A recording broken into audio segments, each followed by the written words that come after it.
जय हिंद friends, welcome back to my YouTube channel Bhinna से ट्यूटोरियल। हम डिस्कस करने वाला है फार्माकोलॉजी का सेकंड पार्ट है एंटी कोलिनर्जिक ड्रग। हमने नेक्स्ट पार्ट में देखा था कोलिनर्जिक मेडिकेशन के बारे में, जो कि दो रिसेप्टर्स पे फंक्शन करते हैं, मस्कुलरिनिक रिसेप्टर, निकोटिनिक रिसेप्टर, जो कि उसमें मस्कुलरिनिक एंड निकोटिनिक रिसेप्टर को एक्टिवेट कर रहा था, एगोनिस्ट फंक्शन कर रहा था कोलिनर्जिक ड्रग।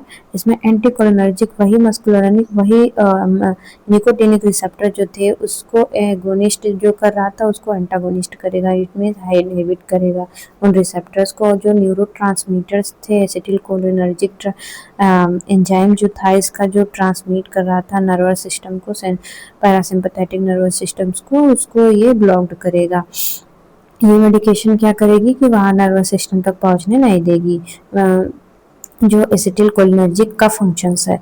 ठीक है, एसिटिलकोलिनर्जिक फंक्शंस क्या कर रही थी, मस्कुलरिक निकोटिनिक रिसेप्टर पे जाके बाइंड करके जो नर्वस फंक्शंस होते हैं, जैसे कि वहाँ पे जाके फंक्शन कर रही थी, ऑर्गन्स पे फंक्शन कर रही थी, स्मूथ मसल पे फंक्शन कर रही थी, वही फंक्शन को यहाँ ज़्यादा अमाउंट में इंक्रीज हो जा रहा है, तो इसको ये डिक्रीज करने के लिए, एक्टिवेट करने के लिए एंटी कोलिनर्जिक मेडिकेशन का यूज करा जाएगा।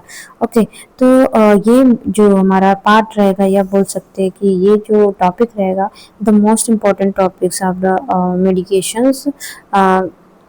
तो इसमें क्या है कि हम लास्ट तक जरूर देखिएगा, वीडियो बहुत इंपॉर्टेंट रहने वाला है एंड शॉर्ट टाइम तक हम जल्दी से इसे ख़त्म कर देंगे।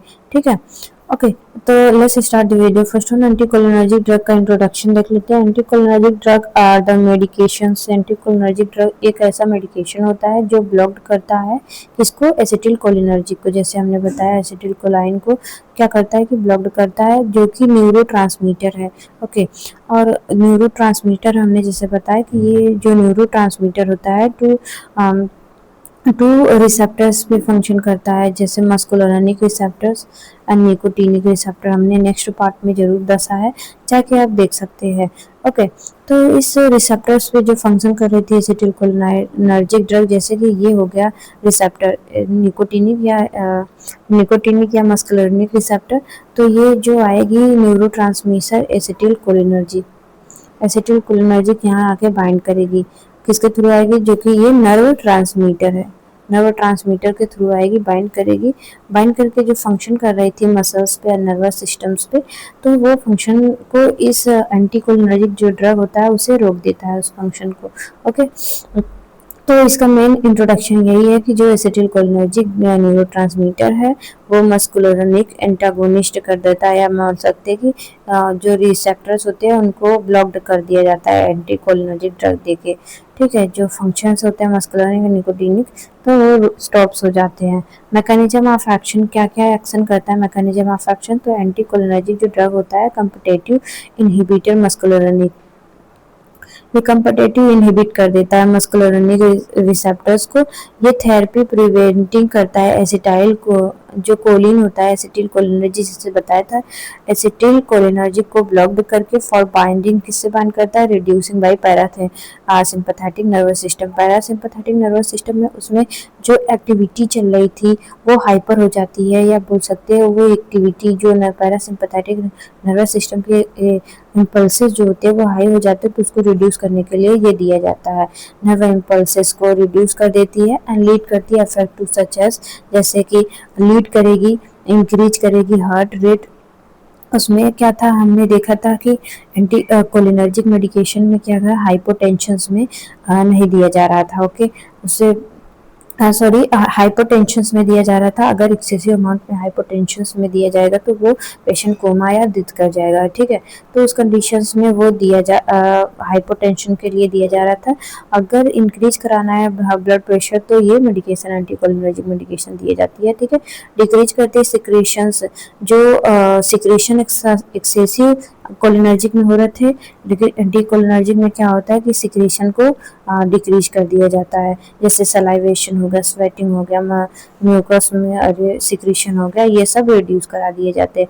रिलैक्सेशन ऑफ स्मूथ मसल्स को उसमें एक्टिवेट किया जा रहा था, जैसे कि ब्रोंकोडायलेटर, देके ब्रोंको डायलेट करना, उसको स्टिमुलेट करा जा रहा था, लेकिन इसमें रिलैक्सेशन किया जाएगा। जैसे कि उसमें अस्थमा के पेशेंट को नहीं दिया जा रहा था, लेकिन इसमें अस्थमा के पेशेंट को दिया जा सकता है। ठीक है, ब्रोंकियल इंस्टेटाइन इसके कंडीशंस में दिया जाएगा। प्यूपिल डायलेशन, उसमें प्यूपिल डायलेशंस में जैसे बस ग्लूकोमा वगैरह में दिया जा रहा था, लेकिन ये मेडिकेशन जो होता है एंटीकोलिनर्जिक मेडिकेशन, ये ग्लूकोमा में नहीं दिया जाएगा। ओके, ये प्यूपिल डायलेशन में ये करता है, ये फंक्शन करता है प्यूपिल डायलेट करने में, उसमें डायलेट नहीं कर रहा था। और यूरिनरी रिटेंशंस, उसमें यूरिनरी रिटेंशंस में इसमें ये यूरिनरी रिटेंशन कराएगा। ठीक है, ये मेडिकेशंस।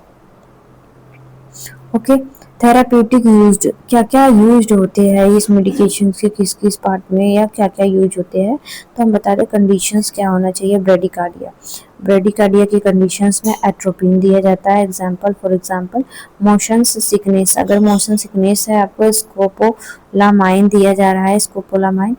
सीओपीडी का पेशेंट है, अस्थमा का, उसमें नहीं दिया जा रहा था, इसमें दिया जाएगा। अस्थमा का पेशेंट है तो आइप्रोट्रोपियम या ट्रियोट्रोपियम दिया जाता है medications. Okay, over active bladder, अगर वो ओवर एक्टिव ब्लडर हो रहा है, कॉन्स्ट्रक्शन रिलैक्सेशन हाई हो जा रहा है, तो वो एंटीकोलिनर्जिक मेडिकेशन को दे के जो पैरासिम्पथेटिक है क्या करता है, हमने बताया था नेक्स्ट वीडियो में। कोलिनर्जिक मेडिकेशन में सारे जो मस्कुलर्निक रिसेप्टर होते हैं वो मसल्स, स्मूथ मसल्स पे फंक्शन करते हैं, निकोटिनिक नर्वस सिस्टम पे फंक्शन करते हैं, तो ये उस फंक्शन को ब्लॉक कर देगी, जिसकी वजह से हाई एक्टिविटी जो हो रहा है ब्लडर की वो स्टॉप हो जाएगी। ऑक्सीब्यूटाइनिन देंगे इसमें एंड टोलोटेरोडीन देंगे। ओके, पार्किंसनिंग डिजीज है तो उसमें बेंजोट्रोपियन देंगे एंड ट्राइहेक्सी पेनिडील देंगे। ओके, ये प्रोपियम आपने सोचा होगा कि मतलब हम कितना देंगे कितना नहीं देंगे, तो अकॉर्डिंग टू पेशेंट कंडीशन देने वाले हैं। ठीक है, मेडिकेशन जब भी प्रिस्क्राइब करेंगे, डॉक्टर प्रिस्क्राइब करेंगे अकॉर्डिंग टू पेशेंट कंडीशन, इसमें ये मेडिकेशंस प्रोवाइड की जा रही हैं, कोई एक्यूरेट वो मेजरमेंट नहीं है। ओके, नेक्स्ट वन होता है कि यूज का क्या करेंगे कि इसमें ग्लाइकोपाइरोलेट देने वाले हैं मेडिकेशंस। ओके, तो इंडिकेशंस क्या क्या इसमें होंगे तो उसको देख लेते हैं। तो एडवर्स इफेक्ट, उसके पहले इंडिकेशन देख लेते हैं। इंडिकेशन हमने राइट डाउन नहीं किया है, इंडिकेशन क्या क्या होगा, किस किस को और देने वाले हैं, जैसे कि हमने यूज्ड बताया ऐसे इंडिकेशंस भी एक ही होता है। ये क्या करते हैं कि जो यसे नोट्स वगैरह होते हैं, ठीक है, ये जो पैरेंट्रल एट्रोपियम यूज होते हैं, डिप्रेस्ड करते हैं। ये क्या एसए नोड को डिप्रेस्ड करते हैं, एबी नोड को भी डिप्रेस्ड करते हैं, हाई एक्टिविटी को। एंकोलिनर्जिक पॉइजनिंग्स हो जाने पे क्या होता है कि एंटी मस्कुलर्निक थेरेपी प्रोवाइड करने पे रिवर्स मस्कुलर्निक अफेक्ट 1 से लेकर 2 mg एवरी 5 to 15 मिनट्स तक टिल रिवर्स आपनियोसिस होते हैं। ओके, इट मीन्स क्या होता है कि इट मीन्स इसका ओवर डोज हो गया है, ओवर डोज हो गया है एंटी मस्कुलर्निक जो भी मेडिकेशंस हैं, ओवर डोज होने पे क्या होगा कि मियोसिस की कंडीशन मतलब रिवर्स हो जाएगी। एंड और जो होता है कि ये मेडिकेशन जो होता है कि हार्ट पे फंक्शन करता है। हार्ट अगर हाइपर एक्टिविटी या बोल सकते हैं कि उसका जो इम्पल्सेस वगैरह है वो इंक्रीज नहीं हो रहा है, ब्लॉक्ड हो गया है किसी वजह से, तो उसमें दिया जाता है ये मेडिकेशन। ओके, नेक्स्ट हम देखते हैं सिस्टम या अफेक्ट क्या क्या हो सकते हैं। ओके, किस सिस्टम पे क्या क्या अफेक्ट करता है, तो फर्स्ट वन क्या क्या अफेक्ट करने वाला है, तो फर्स्ट वन वो आई पे क्या ब्लू विजन दिखने वाला है, ब्लू रेड विजन दिखेगा, आई जो होगी ड्राई हो जाएगी, मैड्रियासिस की कंडीशन देखने को मिलेगी हाइपर डोज होने पे।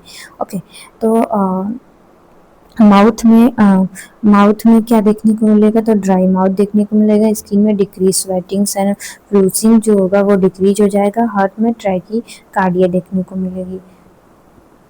जीआई सिस्टम में क्या होगा, कंस्टिपेशन देखने को मिलेगा।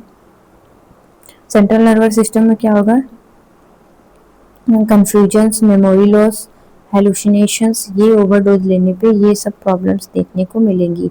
ओके, इसीलिए कहा जाता है डोजेज जो होते हैं वो प्रिस्क्राइब करते हैं डॉक्टर, इसीलिए हम लोग को प्रोवाइड करने हम नहीं प्रिस्क्राइब कर सकते। यूरिनरी रिटेंशंस की कंडीशन देखने को मिलेंगी ओवरडोज पे। ओके, कंट्राइंडिकेशन, कंट्राइंडिकेशन किस किस पेशेंट को हम नहीं देंगे, किस समय नहीं देने वाले हैं। तो फर्स्ट वन, एंटीकोलिनर्जिक जो ड्रग होता है वो हम यूज नहीं करेंगे कॉन्टिन्यूसली, अवॉइडेड इन द जो पर्सन पहले से भी हाइपरटेंशन के कंडीशन से सफ़र कर रहे हैं उनको नहीं देने हैं। ओके, अब जैसे कि ग्लूकोमा के पेशेंट हो गए तो उसमें नहीं देने हैं, उसमें ग्लूकोमा के पेशेंट को दिए जा रहे थे कोलिनर्जिक में, इसमें नहीं देने हैं। ओके, स्पेशली एंगल्स टू जो क्लोज टाइप के ग्लूकोमा होते हैं, क्लोजर ग्लूकोमा, उनको स्पेशली नहीं देने हैं। Okay, P BPH benign prostate hyperplasia के कंडीशन में रिस्क है बहुत, यूरिनरी रिटेंशंस होने स्टार्ट हो जाएंगे, उसमें रिस्क होगा, तो उसमें कंडीशन में नहीं देना है। Elderly risk of the cognitive impairment and the fall, इस कंडीशन में नहीं देना है जब मतलब जो कि हमारे जो अंदर ऑर्गन्स हैं, ठीक है, वो फॉल हो सकते हैं, वो इम्पेयर्ड हो सकते हैं, क्योंकि इसमें क्या हो रहा है कि यूरिनरी रिटेंशंस की भी कंडीशंस आ रही हैं, तो उस कंडीशंस में नहीं देने हैं। गैस्ट्रोइंटेस्टाइनल ऑब्स्ट्रक्शंस, अगर सॉरी गैस्ट्रोइंटेस्टाइनल ऑब्स्ट्रक्शंस वगैरह है तो उस कंडीशंस में नहीं देने हैं, क्योंकि कंस्ट्रक्शन रिलैक्सेशन रोक दे रहा है ये मेडिकेशन, तो कंस्ट्रक्शन ऑब्स्ट्रक्शंस को बहुत ज़्यादा हार्म करेगा। कंस्ट्रक्शन रिलैक्सेशन रोक देगा तो जो ट्रांसमिशन है वो भी स्टॉप हो जाएगी, जिसकी वजह से और प्रॉब्लम्स क्रिएट हो सकते हैं। माइस्थेनिया ग्रेविस के कंडीशंस में उसमें दे रहे थे, लेकिन इसमें नहीं देंगे। माइस्थेनिया ग्रेविस के कंडीशंस में ये एक डिजीज कंडीशन होता है, ठीक है, इसके बारे में हम नेक्स्ट वीडियो में या कभी बनाएंगे वीडियो, तो उसमें हम बताएंगे डीपली। तो thank you plus, thank you very much, thank you for watching.